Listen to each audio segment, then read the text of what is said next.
Halo semuanya, selamat datang di channel Violianata. Di video kali ini aku mau sedikit cerita ke kalian tentang gimana caranya aku belajar biola tanpa les. Ya, itu beneran sih, aku belajar biola tuh gak ngeluarin uang sepeser pun, which is gratis sama sekali, gak ngeluarin biaya. Cuma sebelum mulai ke situ, kayaknya aku harus cerita dulu background aku ya, gimana awalnya aku bisa tahu biola dan gimana caranya aku bisa belajar di awal-awal. Nah, jadi aku ini anak terakhir dari 3 bersaudara. Kedua kakakku tuh cowok dan mereka tuh dari kecil, ya dari SD gitu lah ya. Dari SD mereka udah bisa main musik, bisa main gitar, terus ikut band segala macem gitu. Aku itu satu-satunya yang gak punya bakat musik sama sekali gitu, gak bisa main musik. Nah, semua itu berubah ketika kakakku yang pertama dia masuk jurusan seni, pendidikan seni musik. Terus gak tahu kenapa dia kayak yang awalnya gitar dan bass, dia beralih ke biola. Jadi dia mulai belajar main biola segala macam, beli biola, terus dia juga penjurusannya biola. Nah, ketika kakakku balik itu, dia kan kuliah di luar kota gitu ya. Dan ketika dia liburan panjang pulang ke rumah, aku sebagai anak desa gitu ya, ngeliatin biola tuh kayak wow, alat musik yang cuma bisa dilihat di televisi, terus kakakku punya sendiri gitu. Di situ akhirnya kakakku nawarin mau nggak belajar biola gitu. Nah, waktu itu aku yang masih umur 13 kayaknya, 13 tahun. Ya pingin banget gitu. Terus akhirnya aku bilang iya boleh gitu kan. Aku diajarin pakai biolanya dia. Cuman karena biola dia itu 4/4 ya, besar untuk anak yang SMP. Jadi kakakku bilang, kayak kamu nggak bisa kalau belajar biola pakai biola ini. Kamu harus punya biola sendiri. Nah, aku disaranin beli biola sendiri, bilang ke mama papaku, dan ya hasilnya adalah papaku sangat menentang gitu. Kata papaku tuh, kamu nggak mungkin bisa main biola gitu, percuma juga dibeliin, nanti nggak bakal dipakai, terus membazir uangnya gitu, apalagi kan biola itu mahal.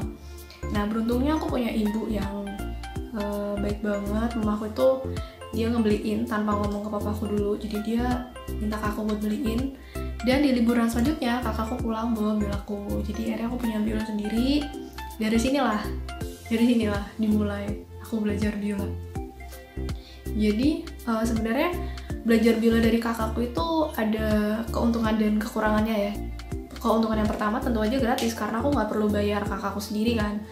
Nah, terus sebenarnya dia juga punya keuntungan sih ngajarin aku, karena tujuan kakakku belajar biola itu kan dia bikin jadi guru biola. Jadi aku adalah murid pertama, trial and error. Cuma karena diajarin kakak sendiri, jangan bayangin kayak les gitu ya, kayak yang diajarin, oh ini kayak gini, salah, enggak. Ini kayak kakak kandung ngajarin adiknya.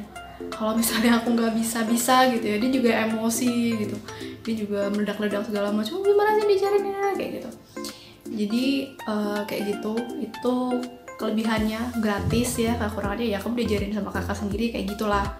Terus kekurangan lainnya adalah, ini sih yang aku pikirin juga pas waktu awal mengiyakan gitu ya, karena kakakku ini kan masih kuliahnya juga di luar kota. Zaman itu tuh nggak ada belum familiar video call gitu loh, jadi nggak bisa yang seminggu sekali kayak sekarang kan mungkin banyak yang virtual class segala macem ya. Kalau zaman dulu tuh nggak ada kayak gituan. Jadi aku mikirnya gimana nih kalau kakakku pas nggak ada, aku latihannya kayak gimana gitu.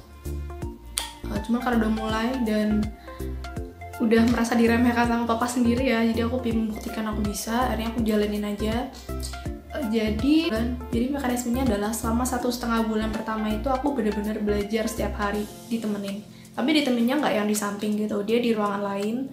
Suara biola tuh kenceng banget ya, aku main di satu ruangan tuh satu rumah kedengeran. Jadi dia di ruangan sebelah, di kamarnya dia, aku main di ruang tengah. Ketika nadaku salah, dia pasti teriak dari sana, falas, kayak gitu kan. Terus aku harus ulang lagi gitu, ini yang salah yang mana, harus ulang lagi, kayak gitu terus-terusan selama 1,5 bulan ya.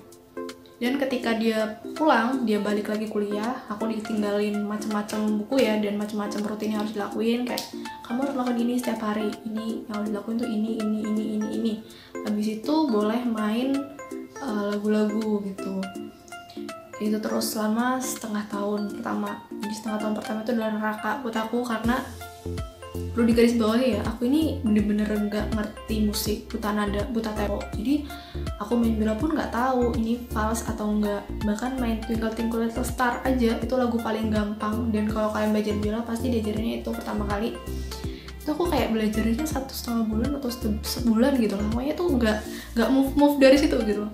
Udah yang frustasi banget, sempet pingin banget berhenti, tapi gara-gara inget papa aku bilang aku tuh nggak bakal bisa main biola, jadi aku balik lagi belajar latihan sendiri segala macam. Terus nih setengah tahun pertama tuh bener kayak neraka banget. Setengah tahun itu kan akhirnya kakakku balik lagi tuh liburan panjang. Nah di situ aku masih diajarin sama dia, masih yang setiap hari diliatin gitu ya, di prospeknya ini kemajuannya saya mana, terus apa yang harus dibenerin kayak gitu. Nah setelah itu kakakku balik kuliah lagi, aku latihan sendiri lagi, dan itu adalah terakhir kalinya kakakku ngajarin. Setelah itu dia aku udah kelas 3 juga sih kalau nggak salah, jadi aku mulai biola itu kelas 2 SMP. Terus kelas 3 SMP itu aku udah yang mikirin UN dan mikirin mau masuk SMA mana gitu ya, jadi nggak yang terlalu latihan banget juga. Dan kakakku juga udah mulai jarang balik pas itu, kakakku udah semester akhir dan dia jarang pulang. Liburan dia paling cuma seminggu 2 minggu gitu, terus balik lagi. Jadi kursusnya udah selesai, kursus gratisnya udah selesai. Dari situ aku mulai belajar sendiri. Nah aku belajar sendiri itu berarti ya sampai sekarang udah bertahun-tahun ya. Cuman masalahnya adalah, ini buat kalian yang belajar biola tuh jangan sekali-kali niru aku ya. Aku itu sering banget skipnya tuh bukan sehari, 2 hari, 3 hari, tapi bulanan dan tahunan. Jadi waktu SMP kelas 3 itu udah mulai gejala skip sebulan, 2 bulan kayak gitu. SMA juga udah mulai skip berbulan-bulan. Jadi kemampuan biolaku tuh masih segitu-gitu aja.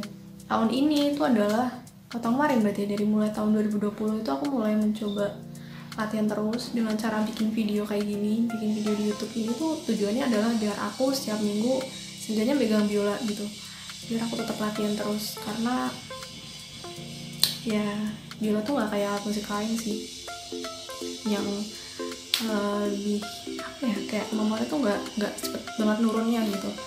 Nah selain biola aku juga belajar gitar sendiri lagi ya, meskipun kakakku itu juga gitaris, tapi nggak tahu kayak belajar dari kakak tuh kayak gimana ya, kadang tuh dia males gitu kan ngajarin juga, sibuk juga sama urusan masing-masing. Jadi paling cuma diajarin nih chordnya kayak gimana, nah habis itu latihan sendiri.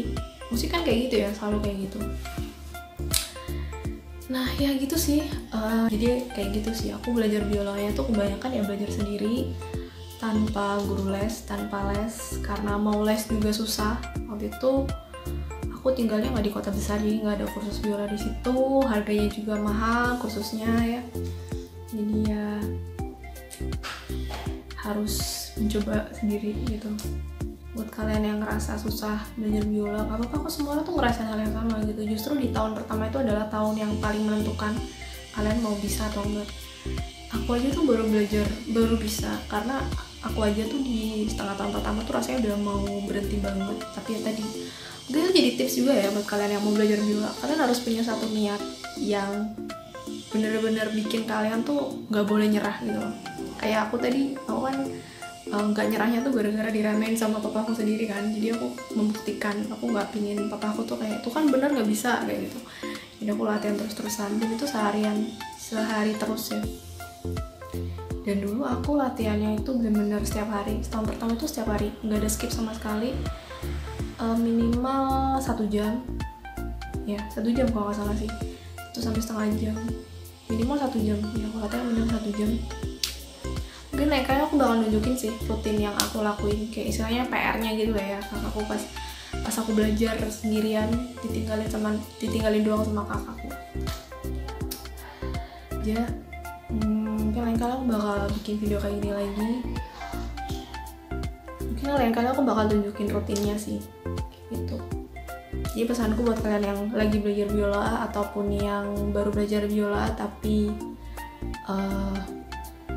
kalang biaya segala macem, jangan nyerah. Cuman ini ada satu disclaimer ya, kalau misalnya kalian benar-benar kayak aku kondisinya waktu itu, buta nada sama sekali ya, penting banget untuk nyari tahu. Aku nggak akan gimana ya, aku nggak akan melarang kalian untuk otodidak, aku nggak melarang kalian untuk belajar dari YouTube, belajar dari video kayak gini ya. Tapi alangkah baiknya kalau kalian kayak aku dulu kondisinya, yang nggak tahu musik sama sekali, terus nggak pernah megang alat musik sebelumnya, mungkin kalian bisa dapat pelajaran basicnya gitu. Tapi ini buat kalian yang nggak tujuannya bukan untuk profesional ya. Kalau untuk profesional, kalau profesional ya harusnya ada gurunya lah. Karena aku juga nyesel sih nggak pernah kursus sama sekali, karena aku nggak ngerti sejauh mana aku bisa berkembang kayak gitu. Seenggaknya kalian tahu basicnya dulu. Setelah tahu basicnya, kalian bisa baca note balok, ini juga penting. Jadi belajar dulu, asik lah segala macem. Nanti baru bisa improve sendiri, belajar sendiri, latihan sendiri kayak gitu. Karena inti dari biola itu kan adalah latihannya ya. Sebagus apapun gurunya, sebanyak apapun gurunya, kalau kalian latihannya itu nggak teratur dan jadwalnya itu nggak cukup panjang ya percuma kayak gitu. Nah, sampai sini aja video kali ini. Semoga ini bisa jadi motivasi kalian yang lagi belajar atau yang mau belajar. Tetap semangat, sampai jumpa di video selanjutnya. Bye.